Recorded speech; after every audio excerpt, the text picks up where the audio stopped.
Berteriak-teriak membaca takbir ketika terjadi gempa justru membuat gempa lebih dahsyat.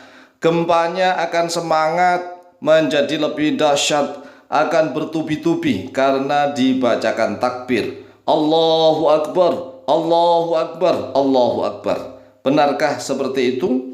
Mari simak penjelasannya di dalam video yang cukup singkat dan pendek ini. Apakah benar ketika terjadi gempa, kemudian ada orang-orang Islam yang berteriak-teriak membaca takbir? Allahu Akbar, Allahu Akbar, Allahu Akbar. Katanya justru takbir itu akan memancing gempa lebih dahsyat, lebih dahsyat. Karena gempa itu sangat senang apabila mendengar bacaan takbir. Apakah memang benar seperti itu? Nah, perhatikan nih. Di dalam satu hadis riwayat dari Abdullah bin Amr bin Al-As, kemudian hadisnya dikeluarkan oleh Imam Ibnu Sunni di dalam kitab Amalul Yaumi wal Lailah nomor hadis 295, dan juga oleh Imam At-Tabarani di dalam kitab Ad-Du'a, di dalam kitab Ad-Du'a juz yang ke-1 halaman ke-307, bahwa Rasulullah SAW bersabda begini, "Idza ra'aitumul hariqa fakabbiru fa inna takbira yudfi'uhu." Idza ra'aitum, apabila melihat oleh kalian al-hariqa, pada kebakaran. Nah, ini yang dilihat kebakaran nih. Kebakaran ini kan salah satu bentuk musibah. Fakabbiru, maka bertakbirlah oleh kalian. Fa inna takbira, karena sesungguhnya bacaan takbir itu yudfi'uhu, yaitu akan memadamkan kepada kebakaran. Jadi bacaan takbir itu apabila diucapkan dan ikhlas akan mampu memadamkan api. Nah, hadis ini memang derajatnya dhaif. Tetapi apabila diamalkan boleh.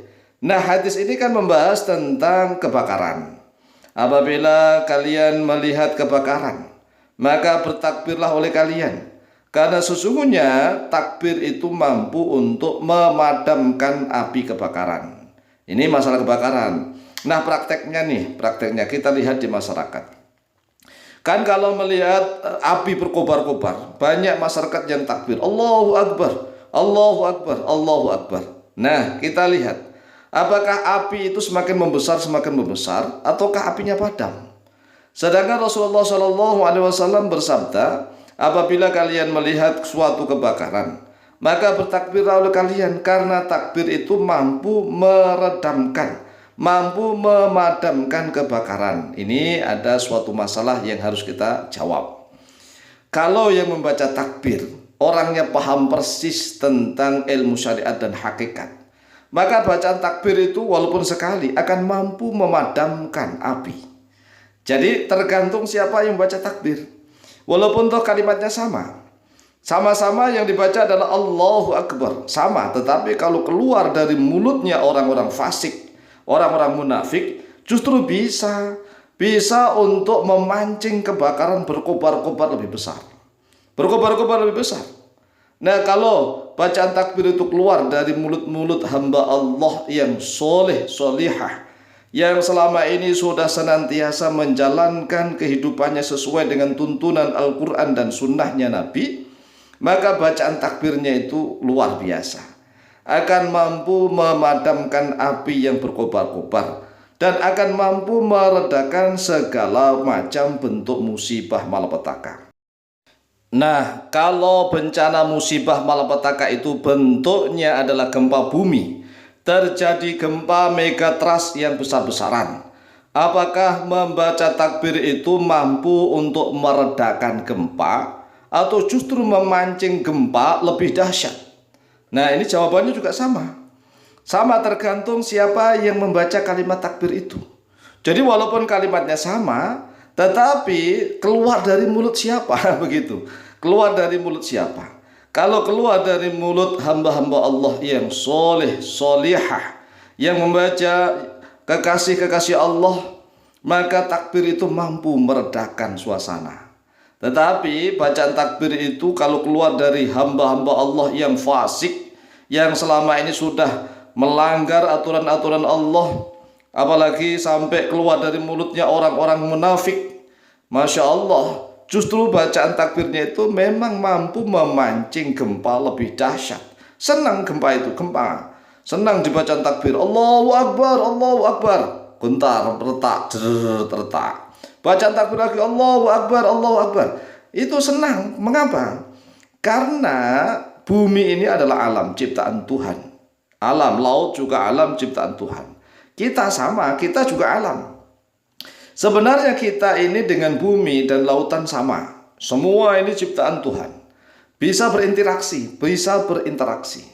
Maka sesama alam itu kalau manusianya sudah mukasyafatul qalbi, hatinya sudah tersingkap, maka bisa berinteraksi dengan alam.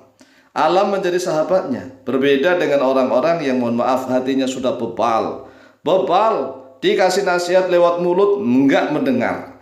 Dikasih nasihat lewat tulisan, enggak mau membaca, enggak mau tahu. Dikasih nasihat lewat apa? Nah, akhirnya dikasih nasihat lewat alam. Alam yang memberi peringatan. Kemudian sudah terjadi nasihat dari alam, tetapi kalau manusia hatinya sudah bebal, ya tetap saja bebal. Enggak merasa kalau dia itu banyak dosa, enggak akan merasa. Karena memang sudah dinas oleh Allah Jalla Jalaluhu. Orang-orang yang hatinya bebal itu kalaupun terjadi bencana, malapetaka, musibah sangat besar, dia tidak akan menyadari kesalahannya. Dia akan mencari-cari sebab-sebab yang lain. Ya, sebab alamiah, sebab lingkungan hidup, sebab cuaca, sebab yang lain. Tidak akan disangkut pautkan dengan perbuatan maksiat. Memang hatinya sudah tertutup. Hatinya sudah bebal. Oleh sebab itulah orang-orang yang semacam ini apabila terjadi gempa kemudian membaca takbir Allahu Akbar, Allahu Akbar, Allahu Akbar, teriak-teriak. Nah, alam yang lain yaitu bumi atau lautan justru akan menari-nari. Akan menari-nari sehingga dia akan menjadi besar, lebih besar, lebih besar. Oleh sebab itulah latih hati kita dulu. Bersihkan hati kita. Karena memang alam ini senyawa dengan kita. Senyawa, yang namanya senyawa itu menyatu. Jika hamba-hamba Allah ini benar-benar selama hidupnya sudah menyatu dengan keadaan alam, maka orang-orang semacam itulah yang tahu posisinya dia, derajatnya dia kepada Sang Maha Pencipta, bagaimana harusnya dia bertindak dan berlaku. Maka orang semacam ini apabila membaca takbir, itu alam itu reda. Alam yang goncang itu reda. Nah, berbeda dengan orang-orang yang selama ini berbuat fasik, berbuat munafik, kedoliman. Walaupun terjadi gempa kemudian dia baca takbir teriak-teriak, alamnya akan semakin senang menari-nari. Oleh sebab itulah orang yang banyak dosa itu apabila terjadi bencana musibah, malah langkah yang paling aman adalah perbanyak baca sholawat. Perbanyak membaca sholawat kepada Nabi Muhammad SAW dan juga perbanyak membaca istighfar. Adapun tentang bentuk kalimat sholawatnya dan juga bentuk istighfarnya sudah kami buatkan videonya, sudah ada kontennya. Maka bisa dilihat, yaitu 2 amalan yang sangat penting dibaca apabila terjadi bencana musibah malapetaka, terutama gempa megatrust, yaitu bacaan sholawat Nabi dan juga bacaan istighfar. Ini karena sudah terlalu bebal hati kita, sudah terlalu banyak dosa-dosa. Oleh sebab itulah mari kita renungkan diri kita masing-masing. Sebaiknya kita baca takbir atau baca sholawat dan membaca istighfar. Lihat kondisi dan derajat kita masing-masing. Demikianlah jawaban kami. Semoga manfaat dan barakah fitini wa dunya wal akhirah. Lebih dan kurangnya mohon maaf. Wallahu ta'ala a'lam bishawab.